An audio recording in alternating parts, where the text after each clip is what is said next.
Hey guys, how's everyone doing?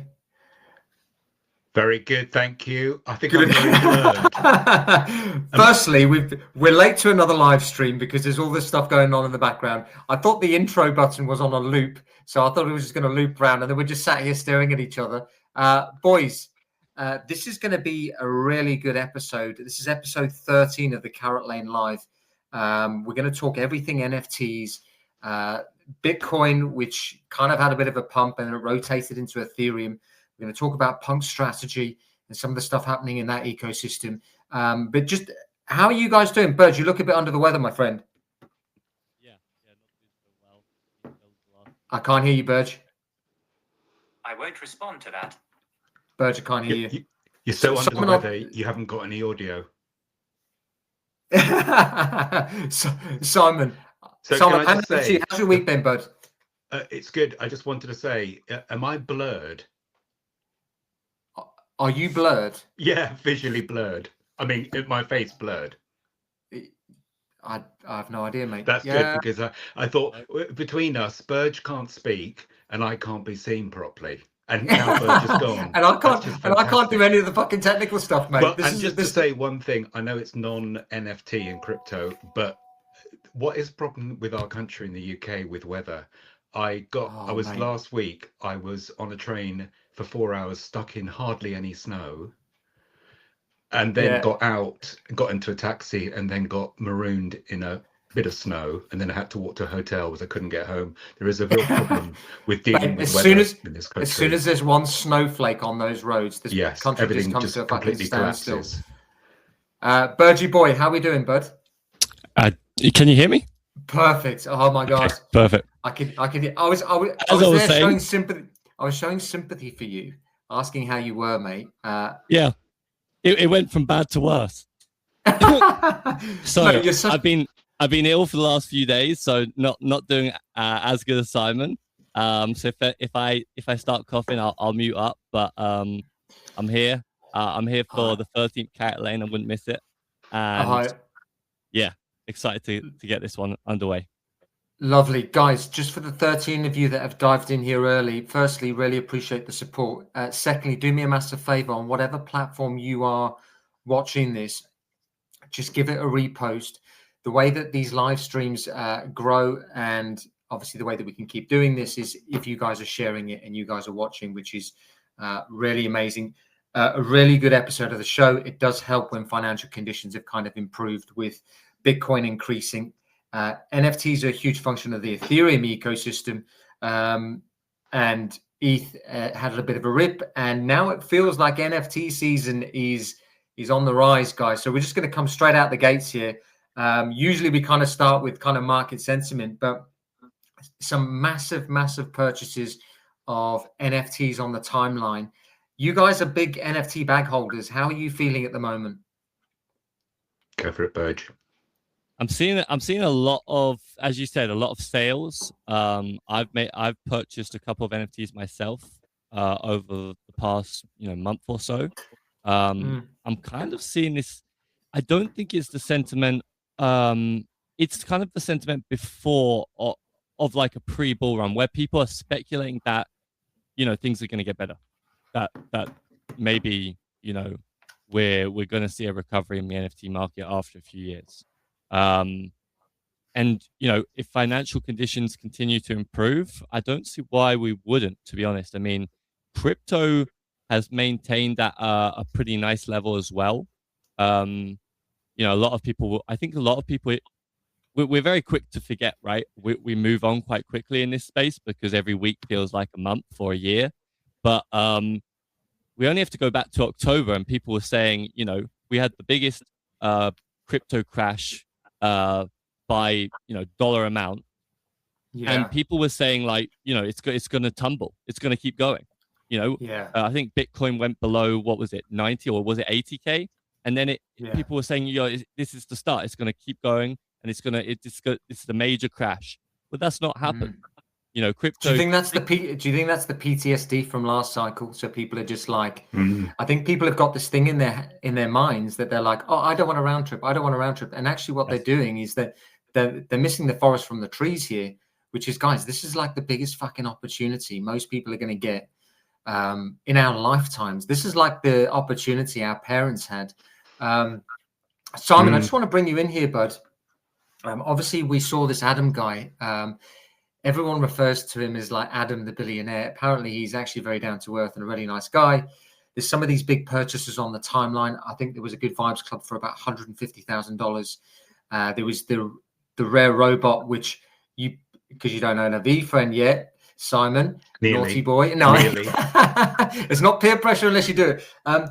Do you think some of those big purchases are actually just a preview to what is about to come, or do you think this is just maybe we're having a bit of a moment here? I think it is. Obviously, having gone through PTSD twice now with NFTs, one coming out of the bull market last time, and then just as we expected things to get really great again at the end of last year for those last 3 months, it hit me again. And interestingly, the fact that people are now making those big purchases, for me, indicates that it's almost a sort of sign that we've been through what we've been through all together, through a really rough time, and yet we're still here, and yet some of the communities and some of the teams particularly are starting to make big differences and go somewhere. And I think once you've been battle hardened like we have consecutively, there's something great relief and great optimism comes when you've gone through that and people are still here, teams are still here. And I think that's illustrated in the fact that there's some big purchases. And I think it should be a prerequisite, for more. There'll be ups and downs, but it just feels good. One last thing on that as well is, for me, I'm really enjoying the last week or two. Maybe it's Gary V, maybe it isn't. I won't even go there. We've got strict rules on this show not to. No. We've got to limit any V friends with Gary chat. Exactly. And why am I bringing him up when I don't even have one? But I think that we mentioned it last week, but for me, the word collectibles means quite a lot now. I'm thinking, let's just not blur the line. Let's, as it were, remove the wall, the barrier between NFTs and collectibles. NFTs are an extension, in a way, a very dynamic, turbocharged extension of collectibles. And I feel that's quite a little bit of a mindset shift for me. That I don't need to go around apologizing to friends and family for talking about NFTs, because I'm talking about them as collectibles. I think they're just supercharged, I think we went through a phase with NFTs of people saying, well, why would you pay this much for an NFT? But there are plenty of examples out there of collectibles that have high value. I mean, you look at Logan Paul at the moment, I think he's got a bid out on his Pokemon card, which is a piece of cardboard. I think the first bid he got in the first few minutes was like $6 million. And I think people are now accepting the financialization of the collectibles, and they're accepting that yes, they can be worth this much and worth 150,000, because the social signaling element and the fact that the NFTs create this perfect storm of organizing community. So you can social signal to the community who are going to support you because they hold the same assets. They're not going to kind of dunk on themselves. I just want to bring things back slightly. Obviously, we saw in the news. Looks like Jerome Powell is being sued. Obviously, Trump is taking no prisoners. Trump, it seems like he's very aware of the money printer increasing asset prices. Like, he's obviously aware of that. He can't be naive to that. And in fact, his Secretary Treasury, Scott Bessent, if you read some of his writing around some of the fund management stuff he's done, he actually plays the liquidity cycle. So Trump's got this administration who understand fully that printing money makes these asset prices go up. And actually, the first stage that needs to happen before that happens is interest rates need to come down, which is why he's putting pressure on him. What did you make of all that? Did you guys see that in the news? Have you got any thoughts, Burge? Honestly, I didn't see that. My timeline right now, just for some perspective, I know some other football fans out there, proper football that is, might relate a lot. Yeah, it is. It is just the January transfer window. So it's like my timeline. It's Is literally that for like NFTs? January transfer for NFTs you're talking about, well, aren't but you? it's Cool. basically two things competing for space on my timeline. So when I'm doing the research for this podcast, you've got NFTs popping up here and there, and then you've just got a flood of transfer speculation of transfers that happen between football clubs. So I didn't see that. I did see a clip of Jerome Powell recently, but I don't know why, but I never got that. That never hit Yeah. my timeline. I mean, I didn't realize that happened. Burge, I'll just ask you, just while it's on you, I'll just ask you a general question. Do you think interest rates should have come down? Do you think, and without your bag holder bias, knowing that actually if they go to zero again, you're basically going to be a millionaire. Well, last year, right? Yeah. If we just base it on last year, and also what interestingly enough, I always love to bring these in, Polymarket, and what Polymarket was saying, what people were predicting, was that interest rates were going to be cut back to back months. Yeah. And it got cut once, I think, and then on that other one where it was meant to be cut again, it was maintained. They stayed the same level. Yeah. So I did expect interest rates to be cut either back then or in the following months. Mm-hmm. Yeah. No worries. Simon, you wanted to say something? Well, just think about the Jerome Powell and Trump thing. It's interesting because Jerome Powell actually did do his reply, didn't he? He posted his response to the pressure and the being sued and just as he says, the relentless pursuit of him and his policies and not being allowed to be independent. I think it's one of those things with, I want interest rates to come down. I want Trump to have his way in one way, but there is a danger that, the integrity that may be being shown on the other side, that people might perceive as someone just calmly saying, I won't be budged, I won't be moved, I won't be bullied. And I think you've got to be slightly careful about what that looks like, because it can be, obviously, as we all know, very polarizing. So perhaps they should just take the foot off the gas of that a little bit and just allow what are fantastic market conditions anyway that are starting to come through to take center stage, rather than this incessant kind of fighting, because I don't think it does anyone any good, personally. I mean, I think largely, and look, we've got 3 UK guys from across the pond talking about American politics here. I know, because we're huge experts. This is it, mate. We know more about your country than you do. All 58 viewers, which predominantly are American, we know more about your country than you do. So we're going to comment, and we're going to give our opinions, and you're going to fucking sit down and listen, all right?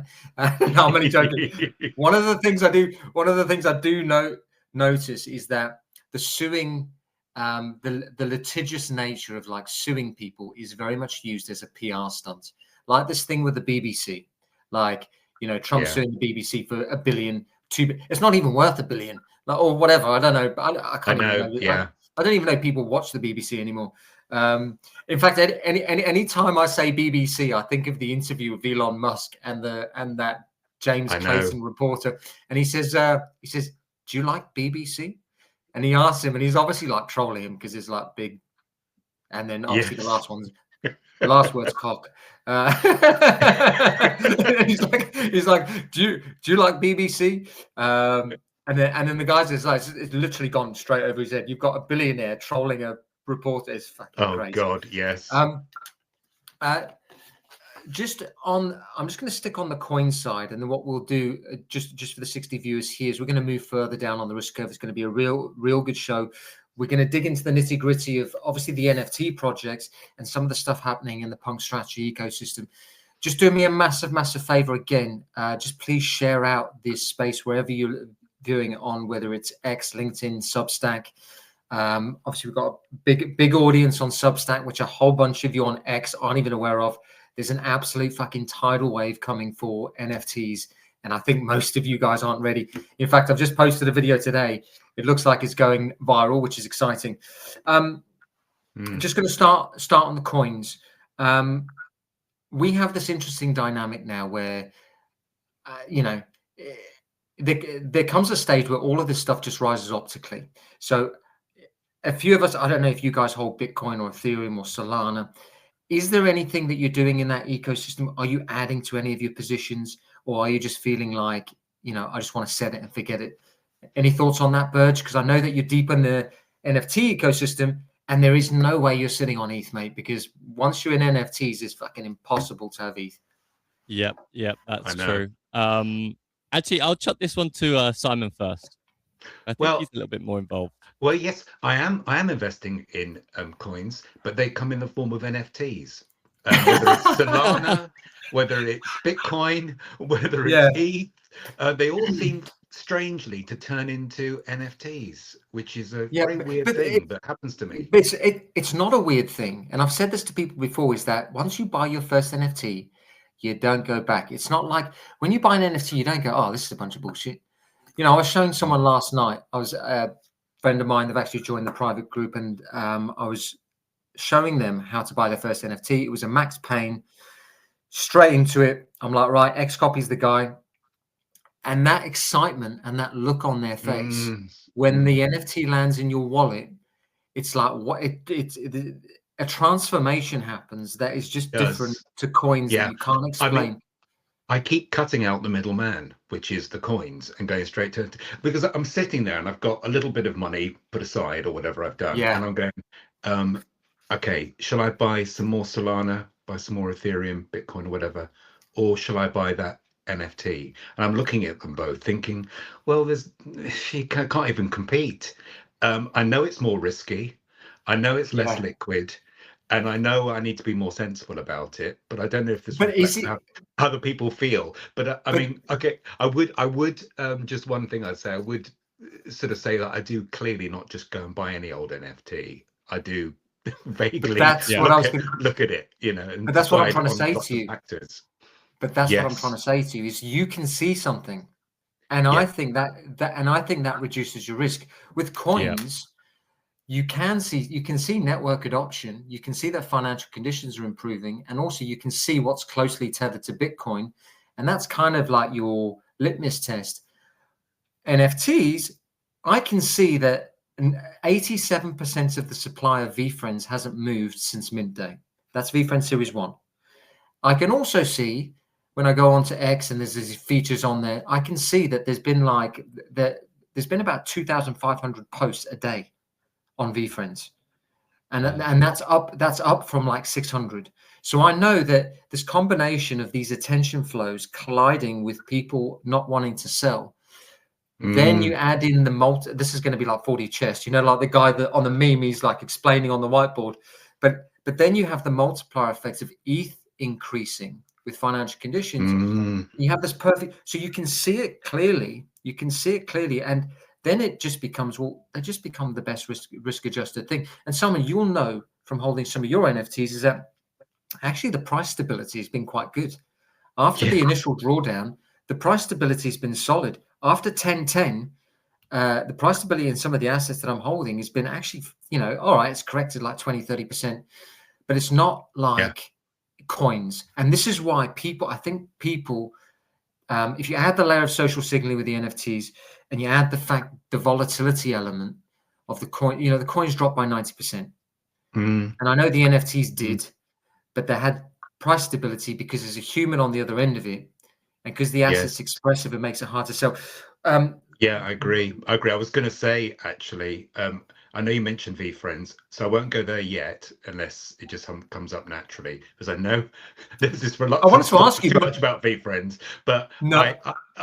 If it's worth, a couple of things. I'll come back to VFriends, but I think the other thing that's really been on my mind, and I know that everyone has known this for a long time and talks about it, but somehow community is taking even more of a center stage. I don't know whether it's because we're more and more living in a digitalized world, ironically, that we really, if we're going to connect with people, we want to connect with people who are like-minded, who share the same passion, maybe a same kind of mindset about storytelling and technology and being at the forefront of something sort of exciting, all those things coming together. And I feel that community is becoming it's going to be one of the biggest, if not the biggest value add that NFTs can can offer, really, especially getting together in real life. There's this thing about being digital, but one thing I would say is that the more and more I spend time in this world and digitalize, the more I'm finding myself being more selective of who I actually bother to go out and see. Me, clearly my good friends. That is interesting. Interestingly, yeah. So I will. I think. Do I want to go on and do some scouring of NFTs, or do I want to go and meet up with a couple of people I don't really know, I really am relating to, but I'm doing it for the sake of it?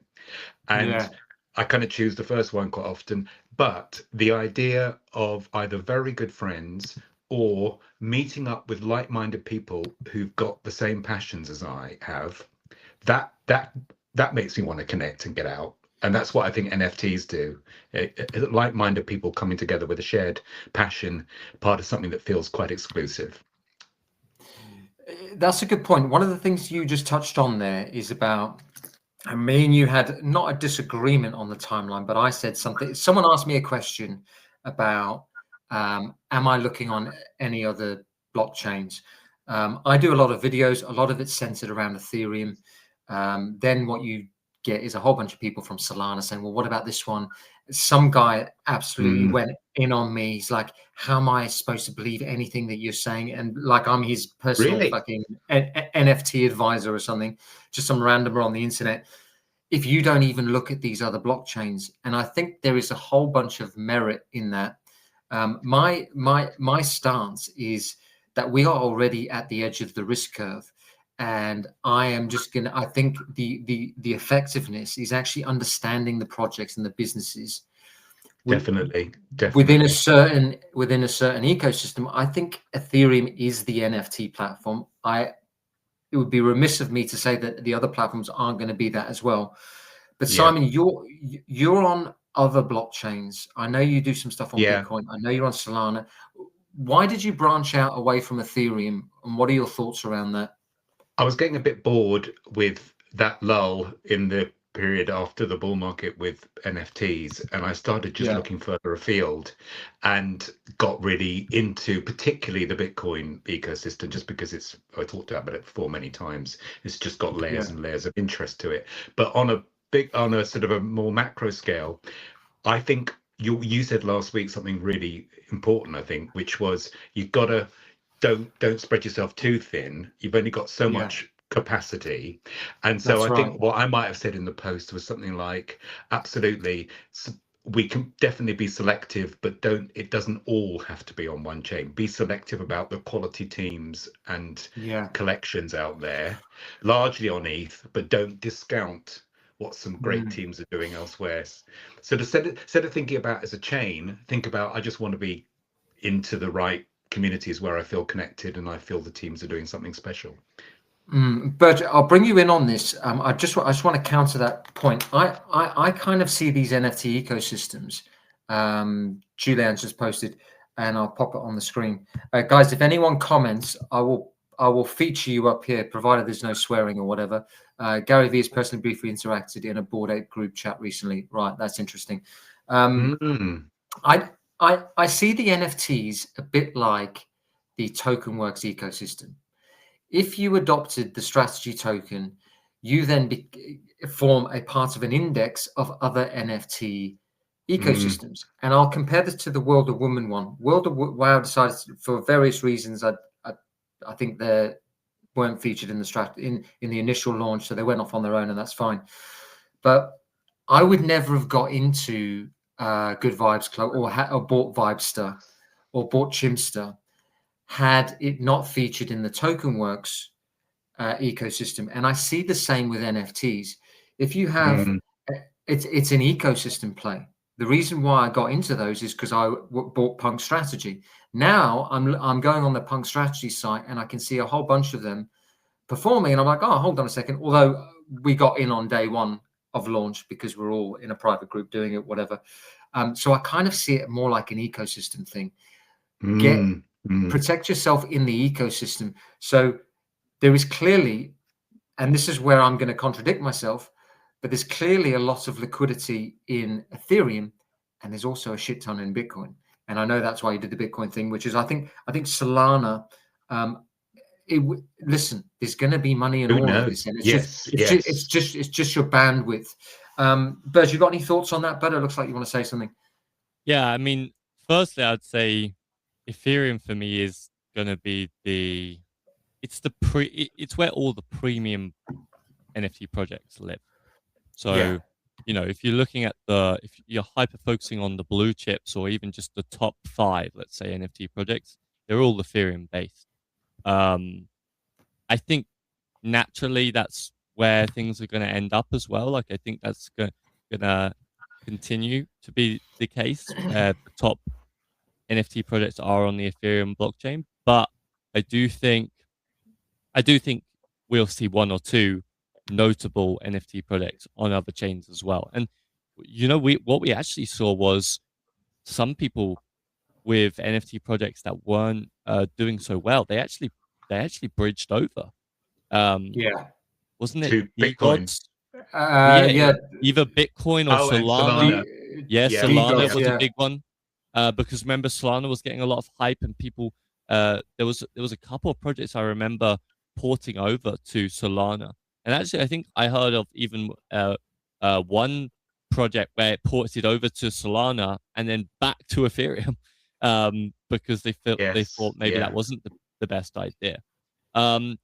Just quickly on the strategy tokens, though, made a fun play recently where I sold my last bag of Vibe Strategy for some. You sold it. Yeah, I sold it to buy Sacrilege. Yeah, I know. You're not allowed to fucking sell. I got punched in the face immediately though, because I just checked the chart today. I hadn't checked it since. It's gone up like 40%. So I sold it. It was at 0.04. I sold it at 0.06, thinking I've done quite well here. You know, I've waited. Like I've managed to. The timing's worked out. Basically, I had to buy these boxes at that exact time. They were VFriends, Series 2 TCG boxes, and they were at a good price. So I thought, oh, the price of Vibe Strategy has gone up. It's like the highest it's been in the last few months, or it's matched the highest since late November. So I was thinking, I've done pretty well here. You know, it's worked out. I've just checked it today. It's up to fucking 0.09, and it actually peaked at Brilliant play, Birch. Actually 0.009, and it peaked at 0.01. So I just realized I could have got almost double. But this is the space for you. It's infinite regret, and you just have to. Each time you sell, you just have a purpose for it, and as long as the purpose is something you've got value from, you've felt something. Yeah, and not this. You know, the way people round tripped it last cycle, yours truly, and I'm actually glad I did, because I kept on adding to my position, because I had a very strong thesis on VFriends, had a very strong thesis around the historical stuff, which will segue nicely into the video I'm just about to share. I just kept on adding to my position, and now, like you said at the top of the call, Simon, this stuff coming back, it just makes you feel so much lighter. I know. It makes you feel better, and I know you shouldn't have your emotional self-esteem. Your self-esteem and your self-worth tied up in cartoon. Imagine your self-worth. If your self-worth was tied to NFTs, God help you. You know. Do you know obviously, because we've got the newsletter over on Substack, Carrot Lane, got like 8,000 subscribers on there. The amount of people that got into this, and actually people on the fringes who were like, I don't think this is a thing, and I think and I'm telling you right now, and obviously because I'm doing more videos and stuff, and there's getting more views. I screenshot all the comments. I've just had someone today, bunch of bullshit.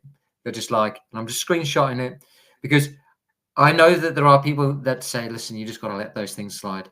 Are you going to get back in touch with these people then? Yeah. The evil plan. I do. Oh, Mate, I love it. I take screenshots. I've got their handles. I just send them a nice sort of DM. I'm just saying, hey, I just wondered if you wanted to apologize about this. Listen, I have done that where it's backfired and I was actually wrong. But we won't even go in. You're going to send them a little picture from your yacht in about a year. Yes, mate. That'll be mate, the thing. I was born in South Africa. We don't do water. Let's just check. I say we don't do water, but Tay's just commented, better not check the price after you sell. Yeah, exactly. For your mental health, Burge, You don't check the price after you sell. In fact, you just you dismiss the asset. But the thing is, the smart thing that you're doing, Burge, is it doesn't actually matter that you've sold your Vibester because you're already done. You've got the picks and shovels play, which is punk strategy. Yeah, you've basically done the picks and shovels. You're capturing a part of the value anyway. So that's your mental framework. That's a good point, actually. I find myself I am only really investing in punk strategy, to be honest, at the moment. That's all I'm doing. Yeah. I don't mean, I mean in terms of all the tokens. It just makes sense as a risk adjusted bet. Guys, Simon, this is obviously one that you mentioned in the chat, and it's a video that starts to go viral again from last year, from the man, the myth, the legend himself, Raoul Pal. I know he gets quite a bit of stick on the timeline because his timelines are never actually very accurate. However, his entire thesis is usually okay. Let me just remove the comment from Tay. Bear me 2 seconds. I need to go back to comments. Just bear with me. I'm just going to get Tay's comment off there so people can see the screen. His timelines are, they're not quite there, but I think the general principles in what he talks about make a lot of sense. So I'm just going to share this video from Raoul Pal, the man, the myth, the legend, and actually this has started to go viral around his NFT thesis and how he believes that actually all this capital is coming into digital assets, and there's a certain percentage of it that is going to rotate into high-end art. So I'm just going to hit the play button. Just let me know if you can hear it. And then obviously... That's been my biggest bet, really, is I bought a shit ton of digital art. And that's all been on ETH. And I think the ETH case is very strong going forwards over time. In the same time horizon, I'm looking at digital art, which is next 10 years. And I think digital art will become ultra valuable artifacts. If we're going from $3 trillion to $100 trillion in value in crypto, there's $97 trillion of wealth. Upstream of all wealth is always art. And so, that's my thesis. And the thesis that we talked about in a AI-driven age, these digital artifacts become extremely valuable to us humans because they're human things. I actually saw that video a while back. I will say the way he simplifies things is pretty amazing. And actually, I know we're seeing all these price things, and we're right at the edge of the risk curve. We're doing the kind of beta play of the NFT, which is the strategy tokens, which actually seem to be less than they seem to be the play as well. But when he explains it in a macro, it just makes you think, hold on a second. There's something so much bigger happening here, which is everyone is going to buy crypto, or they're going to have tokens. Everything's going to get tokenized. The stock market's going to get tokenized. But what people are going to want to do is have a way of expressing their wealth, not just through tokens, because you can't, unless you take a screenshot of your balance and you look like a bit of a douche online. So the way that people are going to do it is through these NFTs, and it just so happens to be that the first use case is art. And like he says, the art is upstream of wealth. Have you got any thoughts on that, Simon? But I was just going to say, it was really interesting when he mentioned with the prevalence of AI growing more and more, that interestingly, your identity and what you really do own, even if it's digital, it's linked to a contract, it's undeniable, you own it, you take it wherever you go. That's going to count for something in a world where you're not quite sure what is and what isn't real. That's real. And then it connects you to real people. Because you get together, it's verifiably the fact that you only get in because you actually own that asset. So it has always a knock-on effect. So I like that other take, apart from being a limited supply, and it opens lots of opportunities. It's actually a counter to a more and more AI-driven world, which is brilliant. Yeah. Any thoughts, Burge? Yeah, I agree. I mean, I think the blockchain in general is going to be massive, given the rise of AI and our need to kind of verify things. And I agree with what Raoul's saying in terms of, things actually made by humans are going to matter more and more. My thinking, actually touching on what you said, Jayden, was, people, you can't express your, Bitcoin balance or your Ethereum balance. No one's sending a screenshot. Well, I mean, unless you're an arsehole, like no one's screenshotting that and putting it on X. That is just like basically screenshotting your bank balance and putting it. Like, no one does that. No one does. You know what people do? People buy cars. People buy watches. Yeah. People buy artwork. People buy high-end collectibles. That's how they signal their wealth. So I think Gary's pretty right in terms of he said early on that this is going to be how people digitally signal their wealth. And I really believe that's going to happen. And I even believe in this reality that seems absurd right now, where, in I don't know how many years' time, someone will be showing you around their virtual apartment and they'll have an NFT of some digital artwork. And that'll be worth a lot of money, and they'll be proud to show it off. And I also think people will be, you'll ask people for their wallet, or you'll look at people's wallet to look at what they're interested in, and as almost as an indicator as to, who they are. Who they are. Because go on. I was just going to say one add-on to that, which I love about that, is that with an NFT, it opens up a whole massive wide spectrum of opportunities or possibilities, from whether it takes you into a virtual metaverse world, or it takes you into real life situations and meetups and experiences. I love the fact that it gives you both. If you've just got something physical only, that's brilliant, but it has that limitation. But having something that covers that spectrum is fantastic. Yeah, I think there was a book called The Everything Token. I've actually got it here somewhere. And it is actually an everything token. The way it actually does it all, it kind of like, it's got the financial layer, it's got the social signaling layer, but then it organizes community, and then all of that is it then kind of becomes expressive, and it makes it very difficult to kind of let go of. Just bear with me 2 seconds. Burj, have you got anything to share? Otherwise, I'm just going to read the question on the screen. Yeah. From Dukin Covo. I hope I've pronounced that right. I'm a big believer in big VV collector. What do you all think about VV, especially now that the self-custody is coming? From what I remember, there was a load of Disney stuff on VV, but you couldn't sell the assets, or you couldn't self-custody it. I think it was the way it was licensed. Have you guys got any thoughts on that? I haven't. Burge, have you? I've heard of VV before, and I remember it hit my radar. I never got involved myself, but I have a similar situation where I have NFTs from Candy Digital. And it was the same situation where they were on their own system, separate. They weren't you couldn't self-custody them, but they always spoke about plans of self-custody. I think self-custody is that's a big win for those collectors. But the problem still becomes, will there be demand for those NFTs? It doesn't really matter if you can self-custody it, if you can put them onto OpenSea.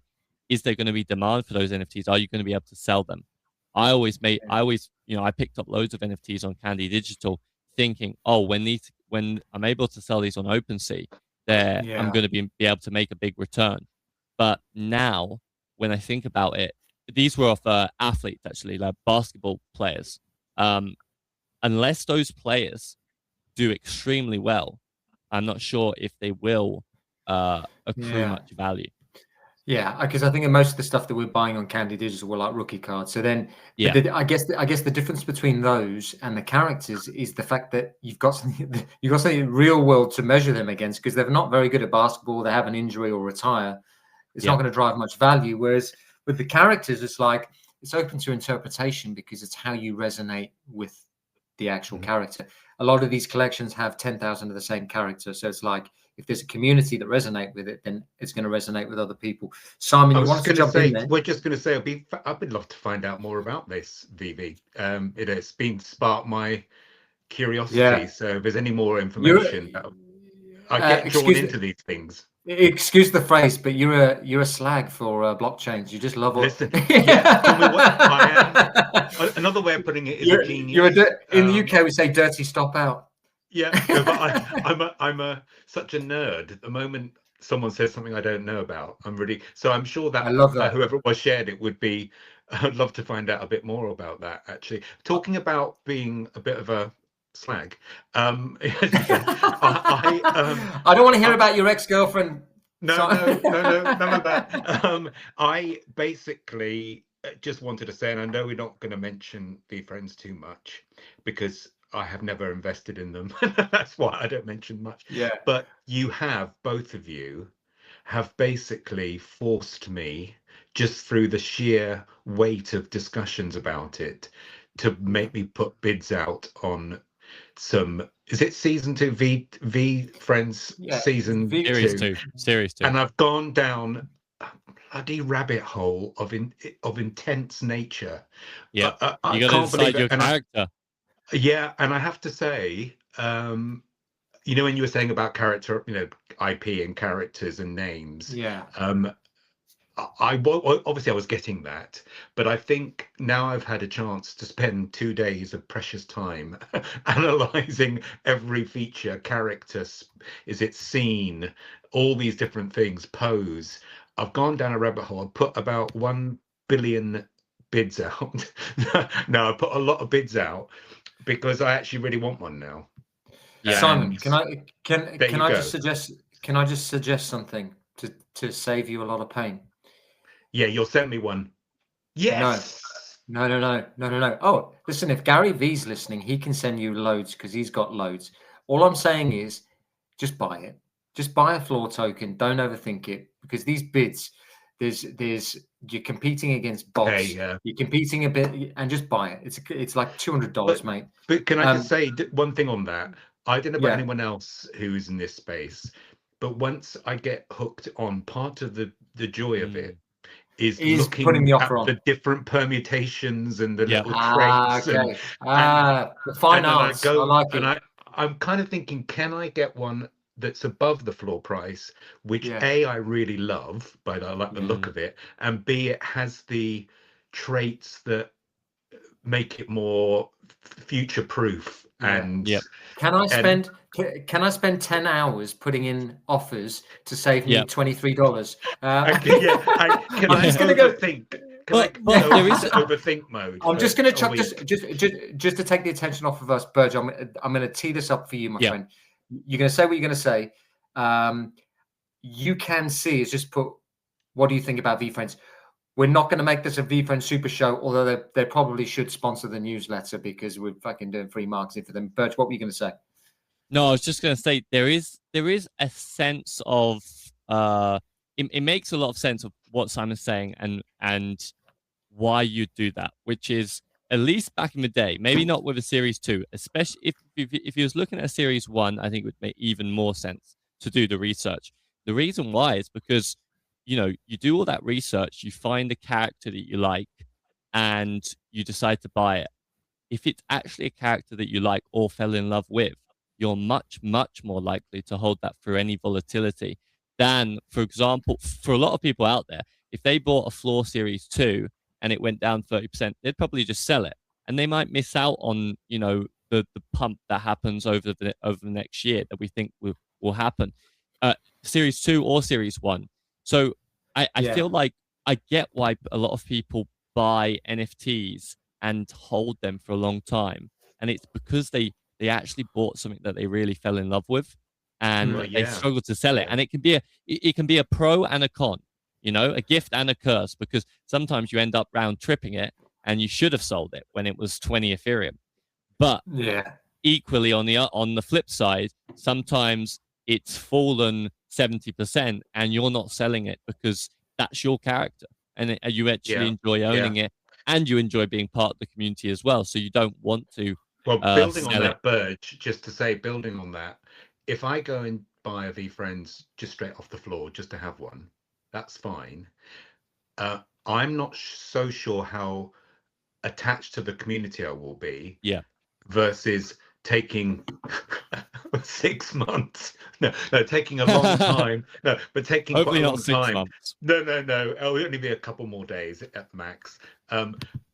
Really getting one that I really like for all sorts of reasons. That will, for me personally, that's just speaking for myself, that will play a part.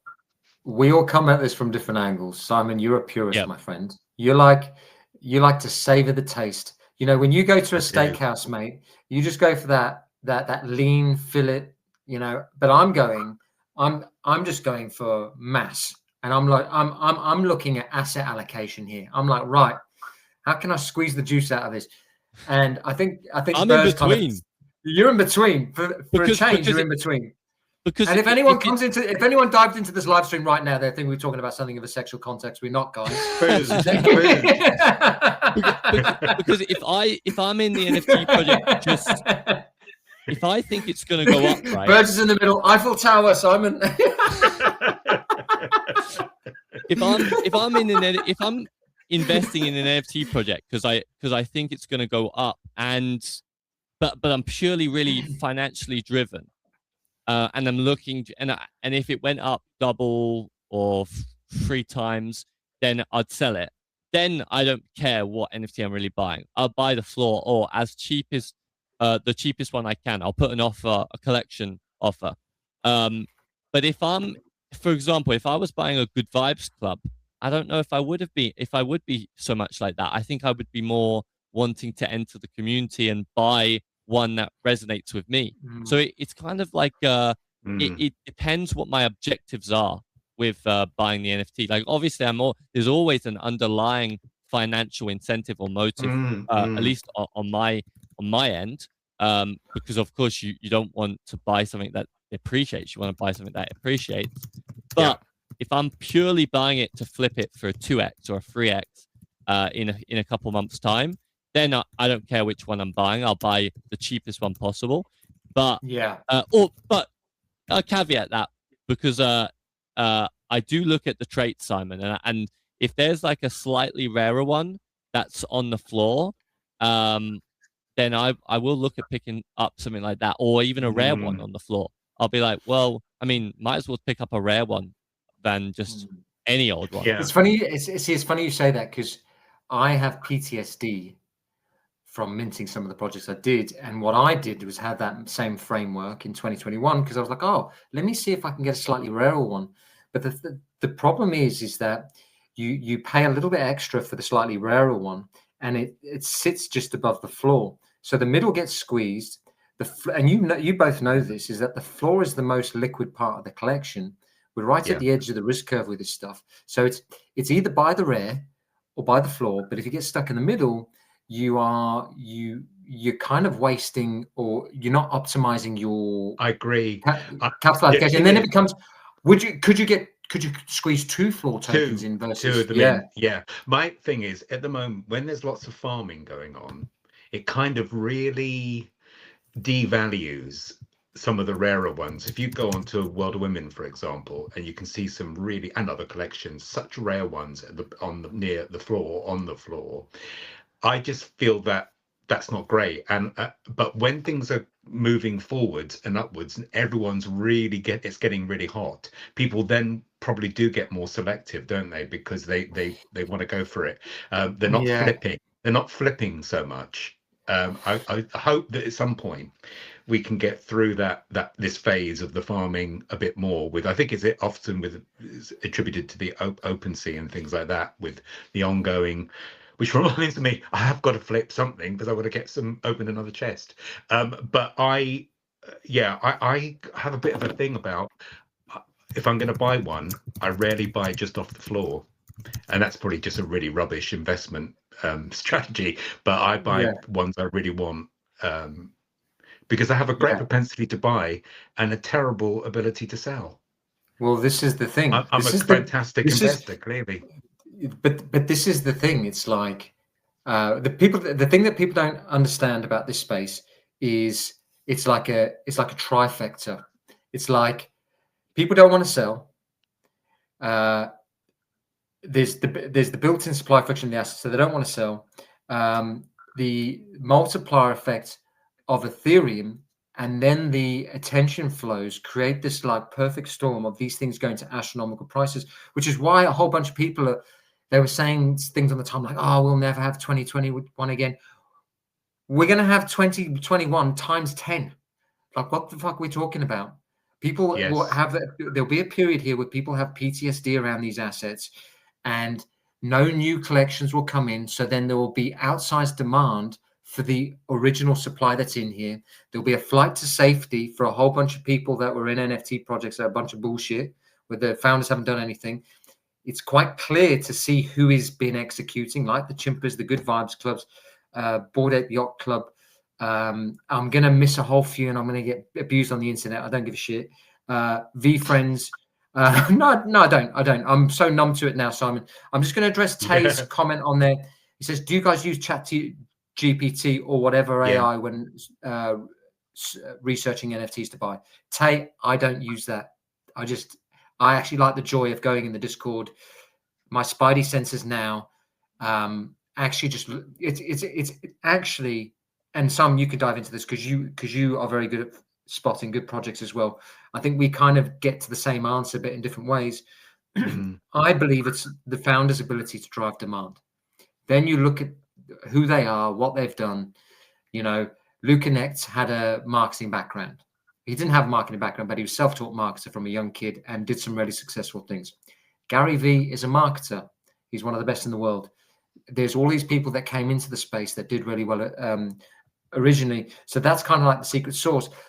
But with Good Vibes Club, it was different. And that's why I missed it, because Good Vibes Club, they had a boots on the ground thing where it was a one-on-one game. And they built this community in like I won't say a secret community, but like in a Discord. You go in that Discord and it's a different fucking feel in there. It's completely different to crypto. Simon, I'll just bring you in. Just going back to what Tay said about using ChatGPT or AI to research. I do. What I do is, it's all part of the joy of buying, isn't it? It's just me delaying the buying of something to really enjoy the process. It's the anticipation. So the first thing I do is I obviously I've got to like the art, although I have to say, if I like the team and I love the community, the art grows on me anyway. So so that's the first stage of, do I get a good feel and do I believe in the team? But then what the other thing is, that once I say yes I do and I want to buy, then I go into using at times ChatGPT or Grok or whatever it might be, just to give me some historical insights to what have previously been seen as traits that people tend to go for, just to give me. And then I will, I don't know, do you guys do this? I actually then get about 5 or 6 that I like. This is a show. I'm terribly nerdy, I just realized. And then I like it because someone will get something from this. I take photographs, do a screenshot of the NFT, and then I'll do a screenshot of the traits, the ones I like. I'll then feed them into AI, and then AI will say, and I'll put them to 2 different AIs because they may have different points of view. God, that go really down. I don't have any time on my hands. You're a power user. The thing is, Simon's gone. I go mad, and it assesses, and it just basically says, look, visually this is great, however this particular trait has in the past done this, and it just helps to inform me, you know, in a way that I enjoy the process. And then when I go to buy, it's great. So yeah, if you looked at my camera roll on my phone, it's just full of NFT. I've just disclosed that I'm actually slightly mad, haven't I? No, Simon, I like that. I didn't know that as a strategy, and that's actually stuff that we could be sharing in the founders group, my friend, because I don't use that. Yeah. I don't. Go on, Burge.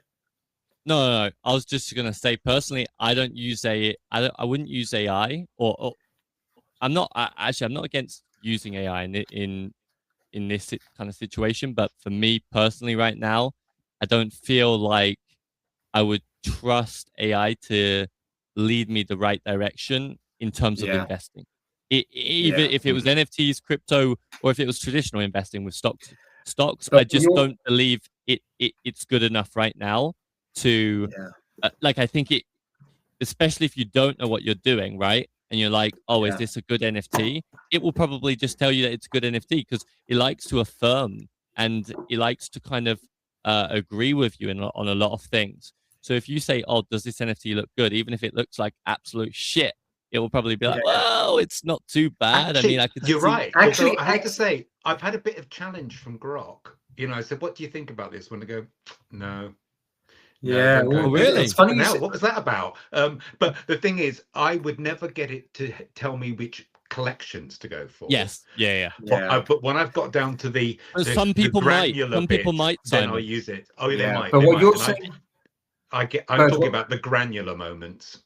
Yes, yeah. Burge, yeah, exactly. But what you're saying there, Burge, is that you're going to use it to make the final decision, which I think what Simon's doing is actually very clever. Is he's bringing his own little ingredients, little Salt Bay ingredients into there, and he's going, "Hey, what do you think of this as a sounding board?" And then he's meeting somewhere in the middle, which I think is very fucking clever. True. But I was quite shocked by Grok telling me, no, we're going to move on to. We're going to move on to the screen share that you have in a second, Burge. I'm just going to address this one question by You Can See. We'll just probably another minute on this, and then we'll move on to some of the stuff that's been happening on the timeline. Which NFT collections, in your opinion, are currently interesting to buy? None of this is financial advice. Got to preface that. Although, if you want to remortgage your house and take your grandmother's inheritance and put it all into VFriends, it's probably be a good bet. No, I'm joking. X-copy people, and I've got to say, Bored Ape Yacht Club. In fact, ignore all of that. I'm just talking a bunch of shit. How would you guys answer that?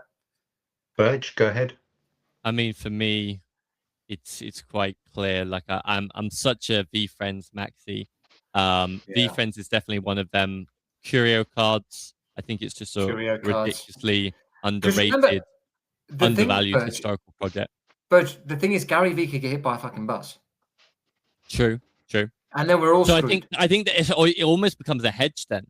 So that's what I like is investing in historical projects almost becomes a hedge against the other investments that you're making in NFT projects led by a founder. Because if they end up, getting hit by a bus or they aren't able to achieve their goals, then the historical NFT projects, which should still carry significance and weight into the future. So mine are simple: VFriends, Curio cards, CryptoPunks. I can't afford it, but CryptoPunks would be up there.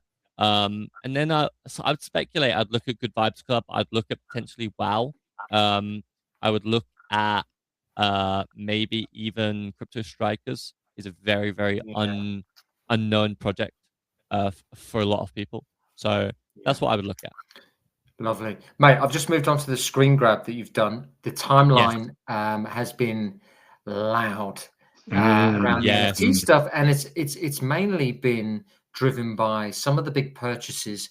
And I don't want to butcher the guy's surname, but Adam Weitzman or Weitzman, if that's pronounced with a V, but he's made some big purchases. Somewhat ironically, I've followed him for some time. I've been doing these videos. He gave me a follow back. We've been DMing each other. We're actually going to jump on a call soon because I want to understand kind of like some of his thinking around buying these assets. But they look like very, very thoughtful plays. And he picked up. What are you seeing? Vibefoot is like the kind of it's like the mysterious creature in the Good Vibes Club world. So it's like, I think in the kind of cartoon or the animation, you never you see it like flashes of it, but you don't ever see it like as a character. So it's got a lot of lore behind it. I think it will continue to be in the lore and the story of Good Vibes Club. And I mean, he's gone out and spent big. I mean, 50 Ethereum, 155K. It did sell 8 months ago for 116K. So, it's not crazy. It's not gone crazy up since then. But remember, there was a down period, I think, in that time. So you've seen Good Vibes Club kind of it was at this high point, and then it dipped. I think as well as the market dipped as well. But yeah, interesting to see him spend so much on what is a very, very new project. I mean, this is a project that came out in 2025. So, comparatively, I've seen him pick up a spec of a big character in VFriends. but he didn't spend a ton on it. So he's really bullish on Good Vibes Club here. So that Bigfoot, did that sell for $150,000? Have I got that right? Yeah, it's 150,000. Yeah, it just says it right there, 50 Ethereum. Yeah, I can't.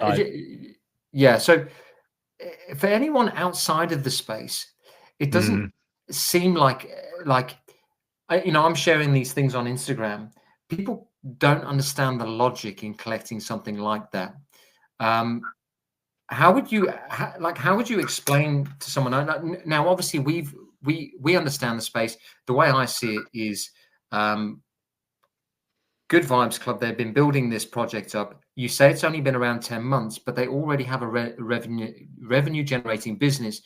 So unlike the NFT projects that launched in 2021 that raised the capital, and if they wanted to grow the business, would have to burden the overheads to obviously sustain the business. Now you have an already successful business that don't have any overheads to sustain, but they can launch an NFT project. And what they did was, which a lot of projects didn't do, which was bake the royalty or hardwire into the contract. It was actually before they were done at marketplace level, and then when you had the marketplace wars, all the royalties. Well, that's the benefit of being a 2025 project, right? Is that you've gone through that. I mean, so why would someone invest in something like this and spend such a lot of money on a big NFT of the new project? It would be because what we historically saw, right, was the floor used to rise. If a project did really well, the floor would go crazy, of course, because anyone who wanted to get involved would most of those people are buying the floor. They're buying the cheapest NFT to get some, some bread in the game, some action kind of it. But what we also saw is the top NFTs, the top 1% rarity NFTs also went bonkers. So you saw it with apes, right? Where the golden apes were selling for, 100 plus ETH. There was another one. He bought a rare robot, right? Yes. Yeah, I'll show that right. Yeah, just pop that on the screen, because obviously a lot of these rare ones are going. What? Just zoom in on that caption. What does he say there? What was his reasons behind it? Go on. Basically says he wanted to support Gary. He's been a true and trusted friend, and he wanted to pick up a one-of-one robot. I mean, Rare Robot is a big character in VeeFriends, so I imagine that he probably had a little text to Gary, and was up maybe asking, or maybe he worked out himself which one he wanted to go for. But Rare Robot he's definitely done his research there. I don't think that for people who don't know VeeFriends, that's not just a floor spec or just a basic spec. That is a big spec. Yeah, I mean, look, there's a couple of things around this. I think the VeeFriends value proposition is largely speculative, because he hasn't explained what's going to happen. Now, I've kind of read between the lines, and I look at Gary and I look at how he runs these businesses. He runs his marketing agency like a joint venture company, and he's hinted at the specs having utility forever, but also the VeeFriends Series 1 actually being ownership of the IP. Now, if the IP, like he's doing Whatnot streams, and within a couple of hours he's selling out like $300,000 worth of merch.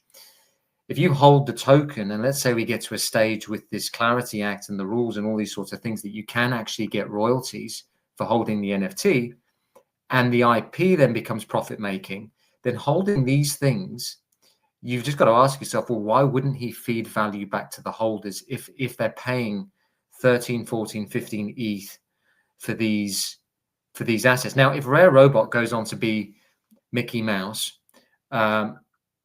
or He-Man, or Bart Simpson, or whatever the hell it is, and there's revenue that's driven from that, and that goes back to the token holder, that could be a significant thing.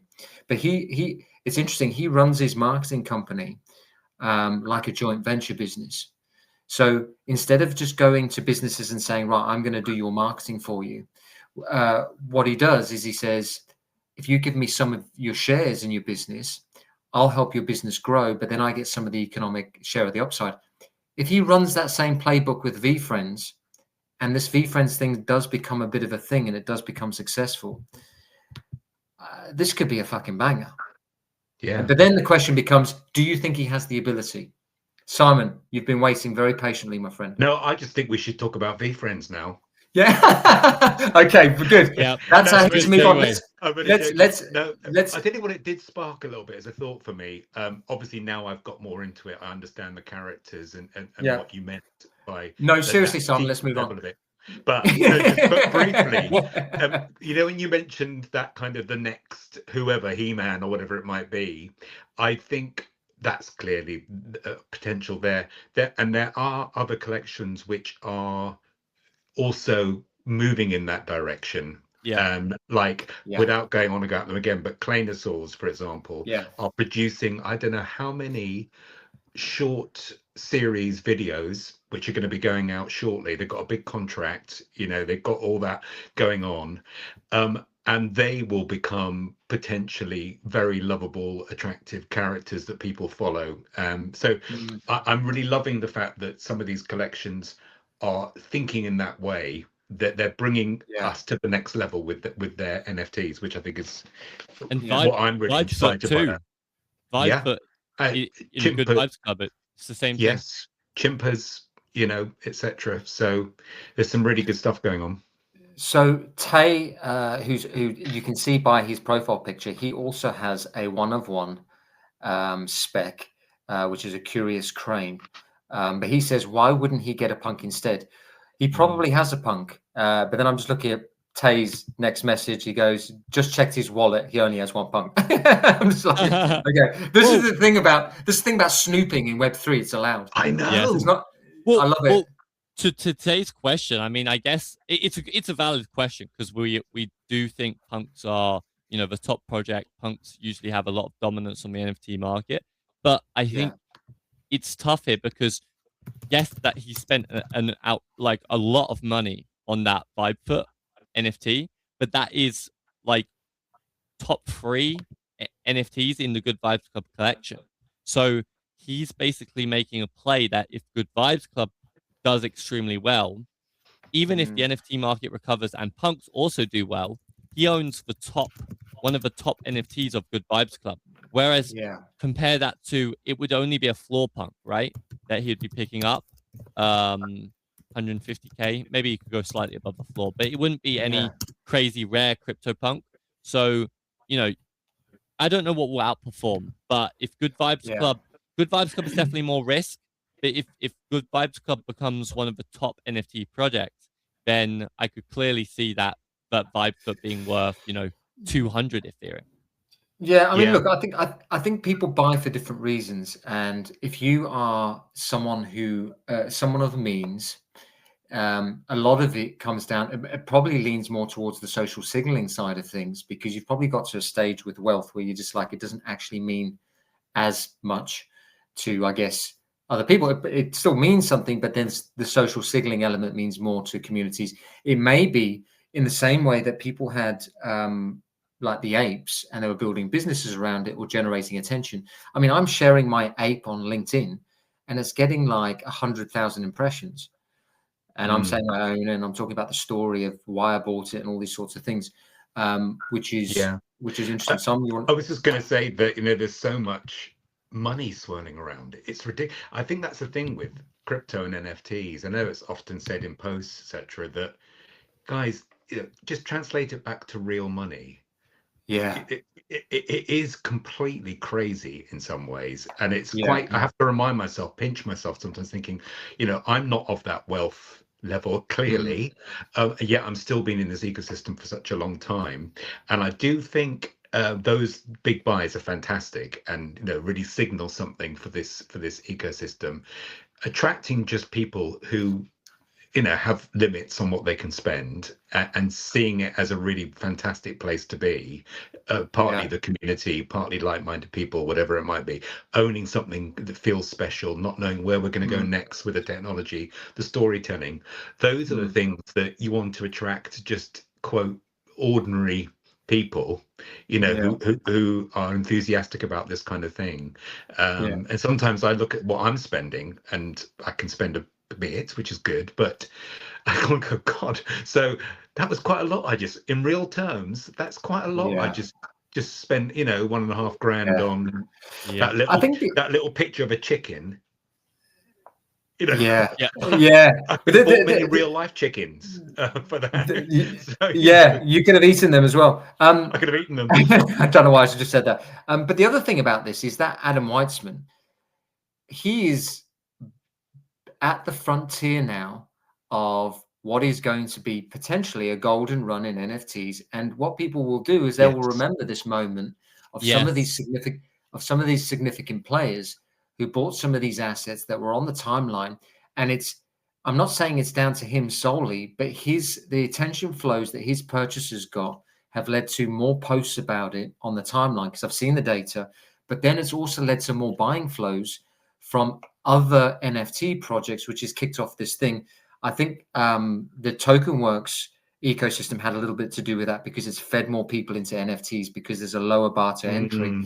So I think it's the people buy these things for different reasons, and he seems like a really nice guy, which Very helps. seems like a humble person. He's very generous in bringing other people up, bigging other people up, and saying, "Look, if it wasn't for this person, I would not have found out about this." Really appreciate that. It's a very much of a giving kind of stance, which I really love, which kind of taps into what we talk about, the collections we love. It's the same ethos, the teams that come out to you. So I think it all ties together. Yeah. There's But the social signaling element as well, right? Which is, you know, you wouldn't have got as much traction if you bought another punk. I don't think. yeah, I mean, he would have got some traction for sure, but to buy the NFT of Good Vibes Club, Vibefoot, which is like the notorious NFT or the notorious character in Good Vibes Club, and top 3, maybe even is the top NFT. It's the Black Cat of Good Vibes Club. You know, that's more of a statement, I think, that he's making there, and showing intent and showing how much he backs Good Vibes Club and the community. Yeah, guys, I just want to segue. I just want to segue into the TokenWorks ecosystem. I think TokenWorks, it was unexpected, but it's been a revelation this cycle. I know it's been volatile. In fact, the volatility is actually a function of how this thing works, because it generates fees and it buys more tokens. I just saw, I think it was yesterday, they had 40 Good Vibes Clubs protocol tokens sold and relisted, so there was more burning fees. I know that says, I don't know when that says down 50%, Burge, but just that's click over on the 3 months. month. Yeah, just click on the 1 month there, please, Bud. The 1 month is a lot healthier. Yeah. So, you know, look, you can spin these charts any which way you want. However, as this is getting closer to the relisted protocol token, I think it's the next punk is 32 ETH and the floor is like 29.1 or something. Bud, you're deep in this ecosystem. How do you think this is going to play out, Bud? Do you think people sell into the bids? So when the punk sells and they sell and there's just more volatility and it buys another punk, or can you see people holding on to this for the long term? Well, my thinking is, I definitely think there will be people who will sell in to the bids, but my kind of theory, and I touched on this last week, I think we're going to see less of that when people realize that, you know, this punk strategy is destined for much higher heights than where it is at right now. What makes you say that? Based on how many punks, but I think it's more based on the NFT market right now. As soon as people will start to believe that the NFT market has a chance of recovering, then you've got to look at how many punks are being held by this punk strategy protocol. What happens if more than one sells? What happens if 4 or 5 sell? And it's not hard to see things go kind of crazy, and to use a phrase that we like to use, to go to Valhalla after 4, 5, 6 of these punks sell, and it could be many, many more. You know, if we see a full scale NFT recovery and a bull run in the NFT market again, this thing is going to go crazy. And I think as you see, you've got here January 1st was the low point in the last 3-6 months for Punk's strategy. And then it's just catapulted up. And I believe the reason why it's gone up since the new year is because of the perception around the NFT market has improved. I've seen a lot of more positive sentiment around what the do you NFT say? market. And Burge, I was going to say to you that I said it to you, Jayden. I know, I know it was a bit of AI research, so you've got to take it with a pinch of salt. But I did go on 2 different ones again, like I tend to. The fact that the first week of January saw a 30% increase in sales on NFTs. So the market, and you can see it, can't you? Everything we've been talking about. In a way, for me, you can overthink. Well, I love token strategy and Punkster because the bottom line is, if you believe that crypto is going up, if you're seeing NFTs going up, and this mechanism doesn't care what you think. It does its thing. It's not like it's beholden to so many other things that other coins are. I know it. Obviously, sentiment is massive, and you've got to be buying and selling NFTs to get some traction with this. But what I love about it is it's doing its own thing anyway, and that gives me a bit of comfort with it. So even when I see the price drop, I have a very strong feeling it's going to jump back up again, and so it does. Yeah. What do you say? What do you say to the folks? Because look, I know that nothing is without risk, or it's very hard to see. Of course. It's very hard to see because your downside risk to zero is protected by these punks in the protocol. So it's not fractionalized ownership, but it represents at least some rented ownership or whatever, because they're not designed to stay in there. But what do you say to people who firstly have just kind of forward looking to like retail investors? The discovery of the token is really hard. I don't think, and I have an opinion. Like I think Adam has done such a good job, but the only thing I would say is there needs to be not a marketing arm, but at least some information on the timeline. You're not a community thing where community members just run with it and just say, and then it muddies the message of what this is supposed to be. I know his whole essence of crypto is it's all decentralized and actually just let the products stand up on their own. But there needs to be some type of discovery to it. What do you say to people who think there's discovery issues? Well, my thing with this is I kind of think it's okay that he has that it's like a principled view, isn't it? That's his values. I'm not going to do something for the sake of it. I'm going to do what I think is right. And I think that's gone through the whole process. It's partly very much what I'm drawn to, is there is some integrity that sits behind this, and values from the people who've created this with Adam. But that doesn't mean that other people can't do stuff to push it out there. And I do agree with you that there'll come a point when just the hope that it gains traction just because of what it is may not be enough. It might be, but it might not be. And therefore, what can others do around that? Or what can he do that still sits well with him and his values and how he wants to do things? What could he do to mix both? I think, go on, Burge. No, I was just going to say, my thinking is, it's not great in terms of, retail investors discovering this or wanting to even invest in it. And it's not great even for crypto folk. I think a lot of crypto folk that are primarily in crypto or solely in crypto and not into NFTs aren't going to invest in a token like this. I think the kind of bull case that we're looking for, or if we want a lot of adoption, I think that comes from another NFT bull run and the people that we onboard into NFTs through that bull run.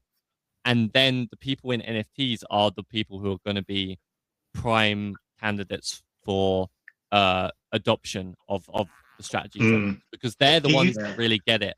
I don't think the crypto people really get it unless we see crazy financials.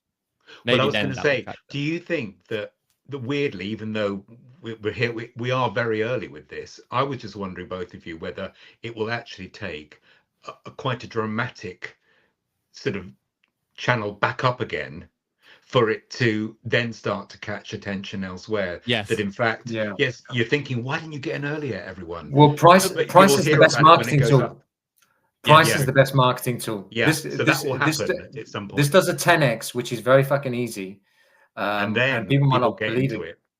Yeah. But then also, the other thing here, which people haven't made any provisions for, is what if this becomes an ecosystem-wide thing, and what if every NFT launch then launches with effectively a call option on their NFT project? Because what happens is they could just launch both. They could launch the ERC20, and they can launch the actual NFT, because what you're doing is creating an arbitrage on day one for traders. But then also, if on day one of a successful launch, you then end up having a whole bunch of those NFTs in the treasury, that protects your downside. So if you can create demand for it, but then you extrapolate that out, you go, okay, Good Vibes Club, I think yesterday sold 40 tokens. It burnt a shit ton of Vibester, which is Vibester going up. A small percentage goes towards Punkster. That's one NFT project. That's one. There were 73,000 NFT projects in 2021, or during that era of 2021 to 2023. Now there's 273,000. I know they're on different blockchains. I think about 100,000 are on ETH. Let's just say it stays on ETH. The space is going to 10x. Maybe there aren't that many projects. Let's just discount it by fucking 90% and just say there's going to be another 100,000. That's 200,000 projects. Let's just say, I don't know, 20%, 40,000 of those launch a strategy token. You've got the fact that they have to pay the 1 ETH, 40,000 times 1 ETH, 80% going back to Punk Strategy for starters, because that's what they've got to do to launch it, because they're trying to.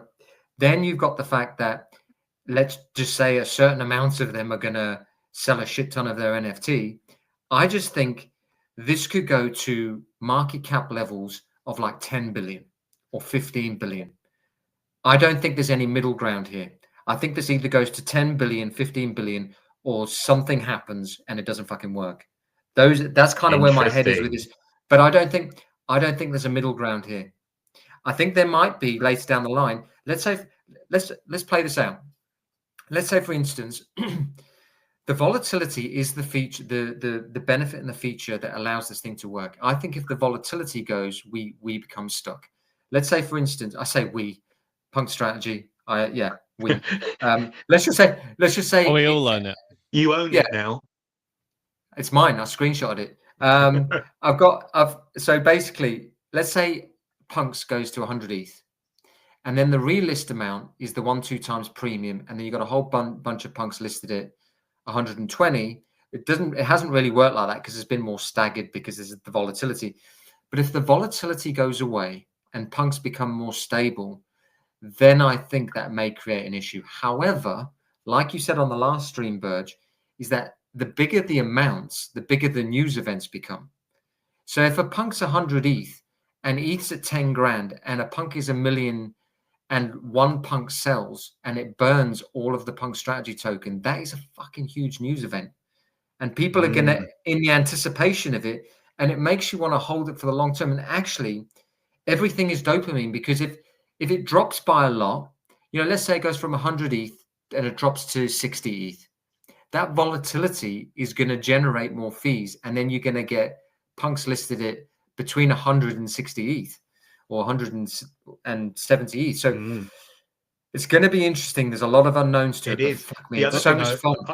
I think with this as well, you've said it a few times, that if people can't buy a Punk or they can't buy whatever it might be, they feel psychologically a part of the ecosystem somehow. So the other draw for people who are not here yet may not just be price goes up, although that will be a massive thing, and they'll probably come later than they should have to it. But then also because if NFTs get hot again and they can't afford the NFT, at least they'll feel they're connected to that collection. And you've said that before. That's another driver for it, which makes it unique to other kinds of coins. I guess the worst thing for Punk Strategy is, the fact that I feel like most people who invest in it have to kind of understand NFTs and crypto and how significant CryptoPunks are in it. It's no one one. knows what a CryptoPunk is. We think crypto Twitter is like the universe. The It's world. not. Yeah. I will walk out there. No one knows what crypto. And the other thing is, oh, I've lost my train of thought. No, you're good. Okay. Let's have a very long pause. I want a very long pause as we let you, sit there. Just top up on some ibuprofen there, guys. I'm just going to segue on that one. Well, you've done brilliantly, Burge, because you're not well, are you? Yeah, and do you know what? I skipped one of the live streams when I wasn't well. So, Burge, you're a better man than I am, mate. Although this would have been an interesting one if it was just me and Simon. We'd be tussling between Claynosaurs and V-Friends. And no, I'm now V-Friends Maxi, clearly. No. Firstly, guys, just for the 360 of you in here, I really appreciate you tuning in. We're going to do these live streams every Wednesday from 8:30 Eastern Standard Time. Myself, Simon, and Burge, we love doing this. We're just enthusiasts in the space. Love talking about it, and we really think this is going to kind of be a golden period. Just to close things up, I just want to get a bit of a test for. Are you looking at anything at the moment? Simon, we'll start with you. Is there anything you're dipping your toe in? I know about the V-Friends thing, but are there any projects that you think actually now's a good time to get in because you've seen some development on the timeline, whether it's the team executing and actually there's a lower entry, so it's kind of risk adjusted? Yeah, well, the thing is, and what I love about this is that we talk positively as the space is doing more and more about collections we're not in. And I'm hearing that uplifting going on the timeline a lot more than it was a few years ago. It's much more supportive. And so I was going to get a Good Vibes Club, but it's very hot at the moment, isn't it? And I'll probably famous last words, and I never get in because it's going up and up. But that's on my radar. Something that I want to get a second Claynosaurs because they're an incredibly good price at the moment. You know how much I'm now looking at V-Friends. And when I grow up, I will get a season 1. What do you see in Claynosaurs, bud? The price is pretty low at the moment. It's 8 point something sold for what it was. And also, I just love what they're building and creating as a studio, and some of the things they're developing and doing, and I think that's gonna happen. Yeah, that's where I am. How about yourself? Lovely, mate. How about yourself, Burge? Well, first of all, I remembered what I was going to say, which was I would like strategy token. I would like Adam and the TokenWorks team to continue to add NFT projects. Because that was the thing that really generated a lot of hype, and I do feel like we've kind of strayed away from there a little bit. With obviously we've had the new website, we've had these new different strategy tokens, but I would like them to add more NFT projects to that, because that will help punk strategy in the long term. But in terms of NFTs that I'm looking at, again, Curio Cards, Apple's been discussing it a lot in the founders chat. I know there's people. We're almost outbidding each other, so we're trying to align there, and we're probably gonna place some bids at the same amount, and just whoever gets lucky is a winner. But the other thing I just wanted to point out was Adam Weitzman. He made 4 big purchases this year, and interesting choice of collections that he's gone for. So obviously we had the Vibe Foot Good Vibes Club and one rare robot from V-Friends. But then he's gone for a Spirit Azuki, which, Azuki hasn't been too hot for a minute. And he's gone for a radioactive Wreck Guy. Now, Wreck Guy and Wreck Drinks have been, that's been really well. That's been trending for a long while, right? And it's been doing well. Now, Azuki was definitely left field. And Wreck Guy is not, you wouldn't immediately say Wreck Guy, I don't think, if you were thinking top 5 NFT projects, let's buy a big NFT in each of them. You'd obviously maybe he already has a punk, right? So maybe he doesn't need another punk. You'd have looked. Wouldn't you have looked at Bored Ape Club? Would you not have looked at Pudgy Penguins? I mean, he has this guy's a billionaire, so I don't think it really matters too much. But he has an ape already, but it probably circles back to why, which is maybe it's a community or ecosystem play that he's getting one in each and getting the predominant tokens. I think for me, what I learned from 2021 was a load of people got into these IP projects or these founder-led projects. All we had was a roadmap, and people got excited about a PDF on a fucking website, and it was bullshit. Now what we've got is this runway of teams executing, Chimpers, Good Vibes, Bored Ape Yacht Club. I know there'll be a whole Claynosaurs, V-Friends, all of these projects having executed, and you can actually see the execution, the collaborations, and all these sorts of things. So you've got something to hang your hat on.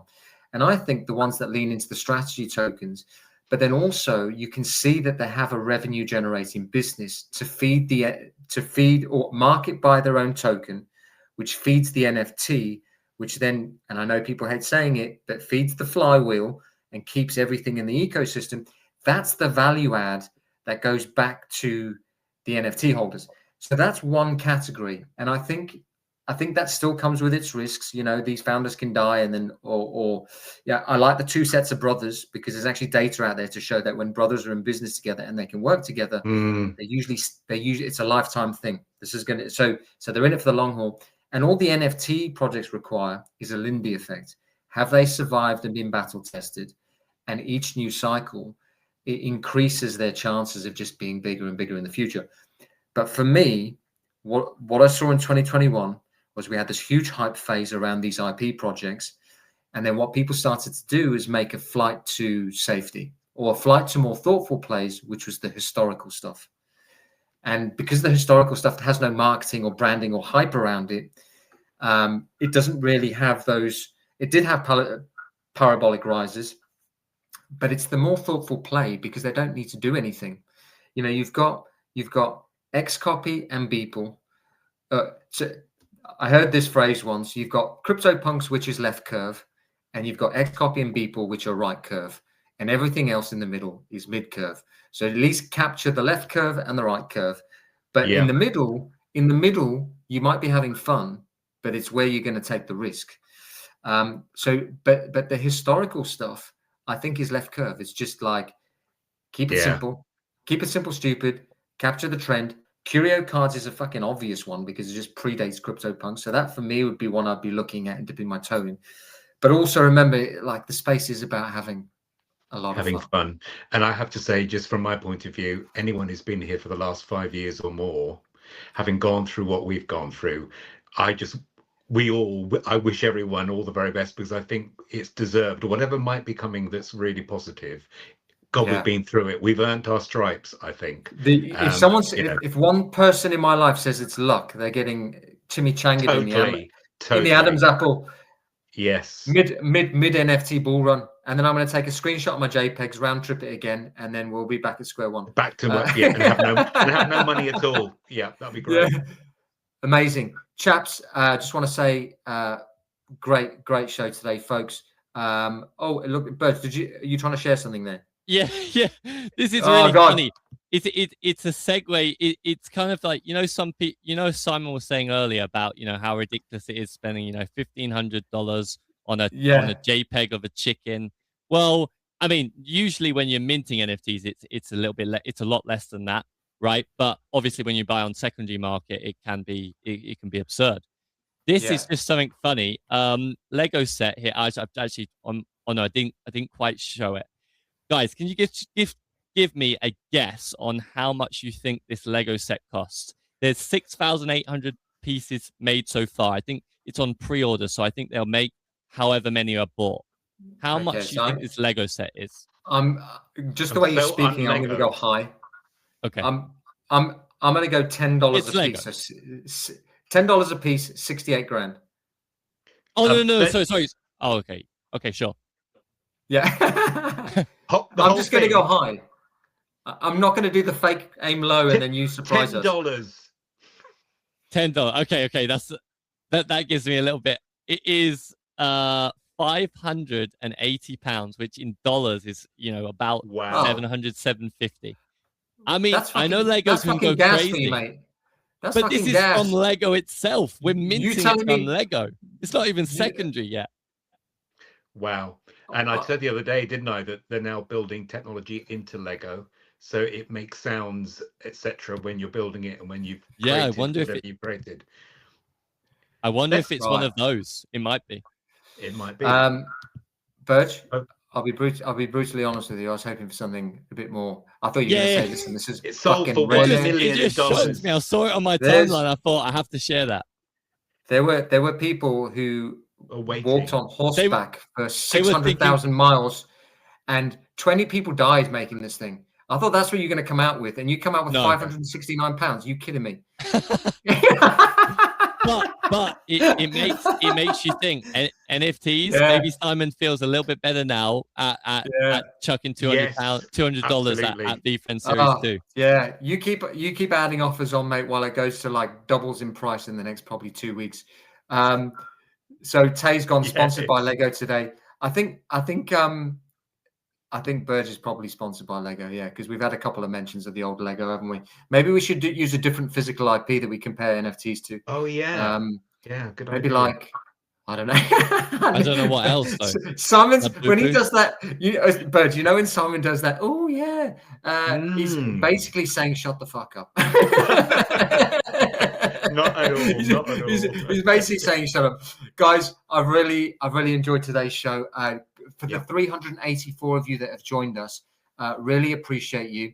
If you've missed this stream, you can catch up on YouTube, and you can get the audio version on Apple Podcast and Spotify. And what you might not know is that there is actually a research newsletter that underpins all of this. A lot of you get more value out of the deep dives around the reading and the writing.